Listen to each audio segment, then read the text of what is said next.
Sutra Muga salah satu kain termahal dan langka di dunia. Sahabat bahan kain tahu belum tentang Sutra Muga yang termasuk salah satu kain langka di dunia? Kain sutra yang satu ini sangatlah unik dan tentu saja memiliki harga yang tidak murah. Bahkan bisa dikatakan harganya bisa melebihi kain-kain sutra yang lain loh. Sutra Muga memiliki kesan warna emas yang berkilau alami yang menjadikannya unik. Sutra ini bisa bertahan hingga 100 tahun dan dikatakan menawarkan perlindungan dengan menyerap 85% sinar UV yang berbahaya. Namun keuntungan tersebut serta harga yang tinggi bukanlah tanpa alasan. Ada beberapa faktor yang menyebabkan kain sutra ini lain dari sutra premium lainnya. Apa sih yang membuat Sutra Muga ini begitu spesial? Pembudidayaan ulat muga yang sulit. Para petani harus mengumpulkan benih kepompong dengan harga yang sangat tinggi dari berbagai wilayah timur laut Assam, India.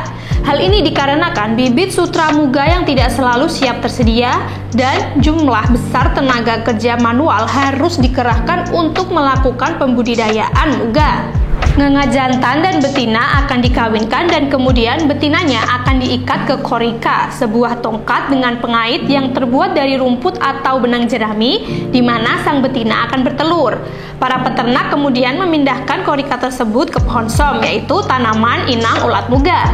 Larva muga saat baru menetas atau cai muga, pada tahap ini larva tersebut sangat rentan akan hewan pemaksa, sehingga petani perlu memberikan pengawasan cermat agar memastikan mereka dapat selamat dan tumbuh hingga membentuk kepompong yang dibutuhkan untuk membuat sulak sutra.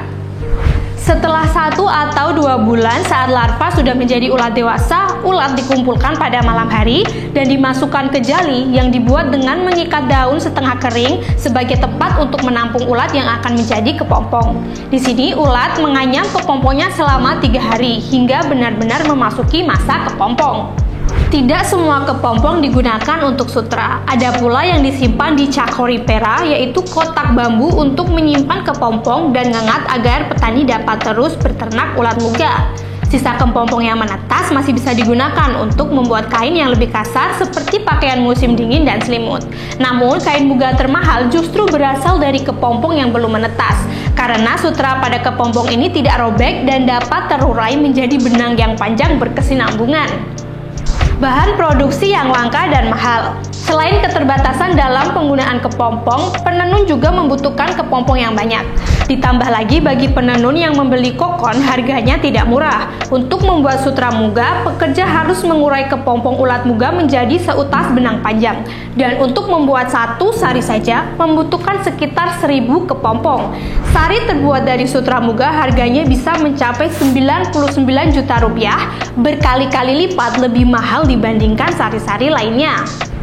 Untuk memproduksi 1 kg benang muga dibutuhkan kira-kira 5.000 kepompong yang cukup untuk membuat sekitar 5 sari. Dan 1 kg itu bisa memakan waktu seminggu karena untuk membuat benangnya memerlukan proses dan perawatan khusus. Penenun Assam juga perlu menambahkan bahan campuran tradisional untuk menghilangkan getah kepompong dan membuat benang lebih berkilau. Proses tenun yang rumit. Dibutuhkan setidaknya 2 orang untuk menggulung benang sutra muga panjang dengan hati-hati dengan gerakan terus-menerus. Penggulung dengan hati-hati menarik beberapa kepompong dan menyatukan benang tipis menjadi satu benang yang lebih tebal. Mereka harus memastikan setiap benang memiliki ketebalan yang konsisten, jika tidak, benang tersebut tidak akan bernilai sama. Terakhir, para penenun memasukkan benang sutra muga ke alat tenun bambu, lalu menenunnya menjadi kain yang diinginkan. Beberapa sari paling rumit yang terbuat dari sutra di India biasanya berharga 3,8 juta rupiah. Namun desain yang sama pada kain sutra muga bisa menaikkan harganya hingga puluhan juta.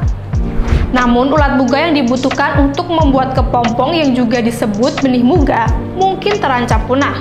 Dan tanpa mereka, peternak tidak bisa memproduksi sutra muga sama sekali. Meskipun para petani muga bekerja tanpa kesal lelah untuk memastikan kelangsungan hidup ngengat, hal itu tidak hanya bergantung pada mereka. Ngengat muga terus-menerus terancam oleh krisis iklim.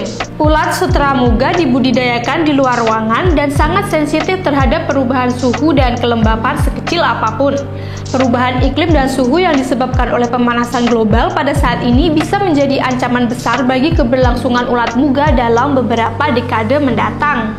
Dan yang kedua adalah polusi yang dihasilkan oleh kebun teh dan petrokimia di sekitarnya.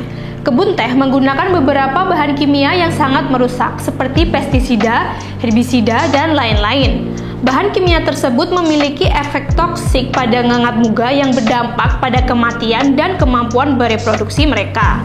Hal ini dapat mengancam redahnya produksi sutra muga dibandingkan dengan sutra mahal buatan Indian lainnya seperti sutra Murbai.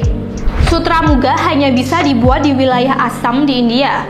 Kain ini merupakan kebanggaan Assam yang menyumbang hampir seluruh produksi sutra muga. Sebegitu pentingnya bagi budaya mereka, bahkan sampai ada lagu tradisional tentangnya. Selain itu, terbatasnya pasokan sutra muga asli yang tidak bisa memenuhi permintaan pasar global menyebabkan beberapa produsen mengisi kekosongan tersebut dengan sutra palsu.